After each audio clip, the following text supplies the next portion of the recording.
Good morning, everybody. Happy Friday. Well, okay, it was a short week, but we made it, and here we go. So, want to run this one by you. This one is very important, if you will, and it's about the Supreme Court and kind of what's going on with Congress right now.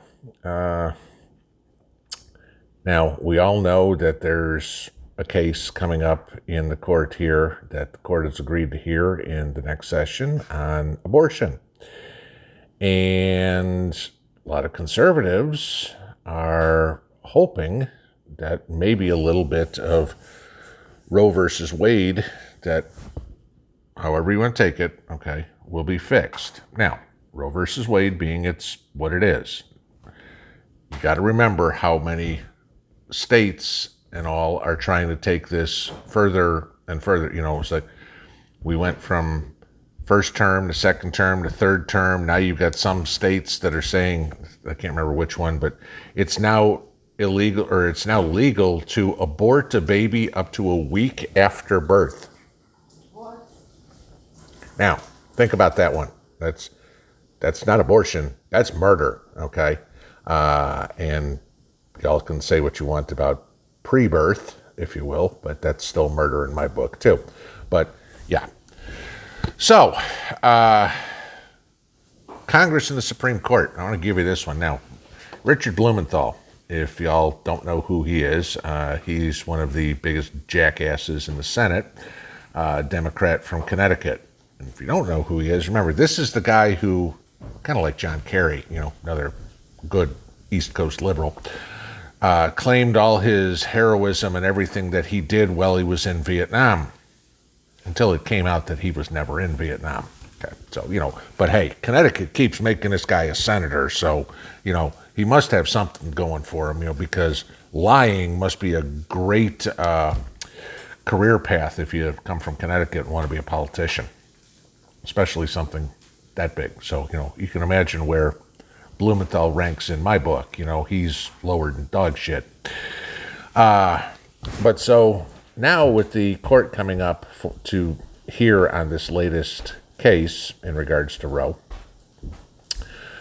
Blumenthal came out and is literally threatening the Supreme Court justices. I kid you not, okay?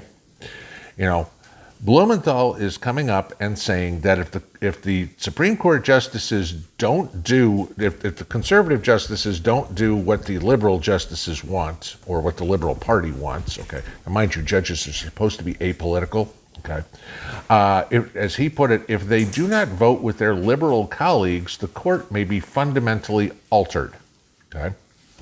I'll read the quote to you here. It will inevitably fuel and drive an effort to expand the Supreme Court if this activist majority betrays fundamental constitutional principles. It is already driving that movement. Chipping away at Roe versus Wade will precipitate a seismic movement to reform the court. It may not be expanding the court. It may be making changes to its jurisdiction or requiring a certain number of votes to strike down certain past precedents.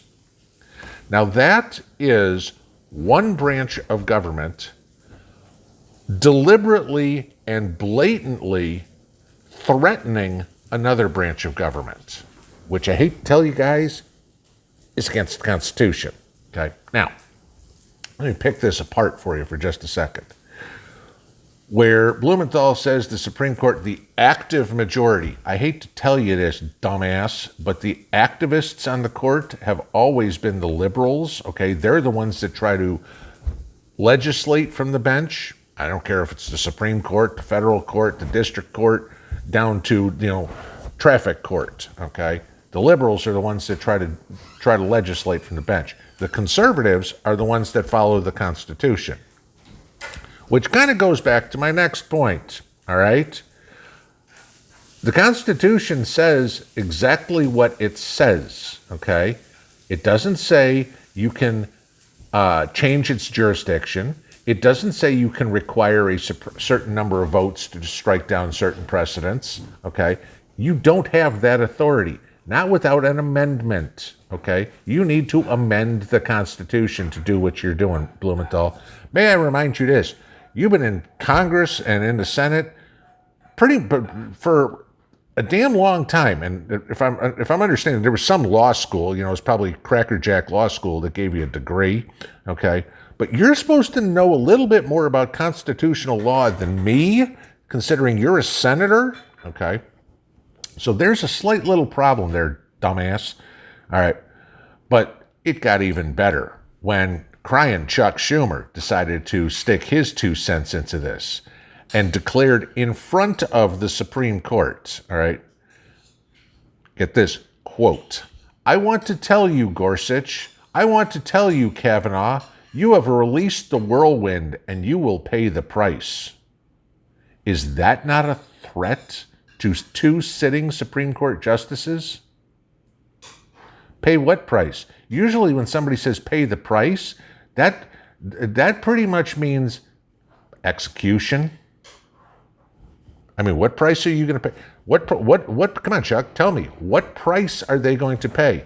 A nomination and a seat on the Supreme Court is for life, okay? So what price are they going to pay? Are you going to take their life away? Is that what you're threatening them with? Really? Come on, Chuck, tell me. Your threat there, that you should be in handcuffs right now for threatening a Supreme Court justice, okay? Understand this. What would happen, Chuck, if somebody said, "I want to tell you, Schumer, you've released the whirlwind and you will pay the price"? I guarantee that there would be somebody's, the Secret Service or somebody would be on the doorstep of whoever said that, saying, "What kind of threats are you making against a senator, against the Senate Majority Leader?" Okay? Please explain to me how that works, that you think you are so important that you can threaten a Supreme Court justice. Got a slight problem there, okay? Now, we go into this whole court packing crap, all right? Now, even Ruth Bader Ginsburg, the demigod that, y'all worshipped on the Supreme Court, said publicly she did not think packing the Supreme Court was a good idea, all right? I'm sorry you lost the election. No, actually, I'm not sorry you lost the election in 2016. And I'm sorry you lost the election in 2022, but that's beside the point. But too bad, so sad, hate to be you lost, okay? Trump got to appoint 3 Supreme Court justices. Did a damn good job on who he picked, too. Trump got to appoint hundreds of federal judges. Why?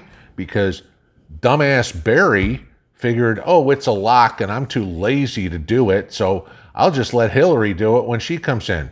Oops. Okay. Again, his legacy is, stupidity, but, sorry that you guys are too lazy to do what's right, but, here's the deal, Chucky.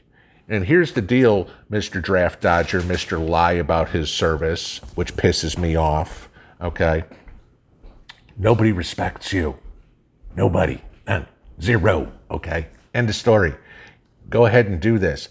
I am going to pray to God. I will definitely write my senators and ask for your arrest, and I'm hoping that a whole lot of other people do, because these quotes are a violation of federal law. Okay, but not that you care. I mean, hell, you made a career out of violating federal law. So let's just keep on going with the path. But you know what? To all the patriots, these are the slimeball dirtbags that are making the decisions that are screwing up your country and my country. All right? These are who we need to protect ourselves from. Because as long as we put pieces of shit like this in Congress, life ain't getting any better. So we got to do whatever it is, 2022, to get rid of every one of these dirtbags who I'd love to put out in the middle of the Pacific Ocean with a rubber raft and a pair of scissors, and that's all they got. And they can sit out there until they decide it's time to pull the plug. Have a good Friday. Pinball out.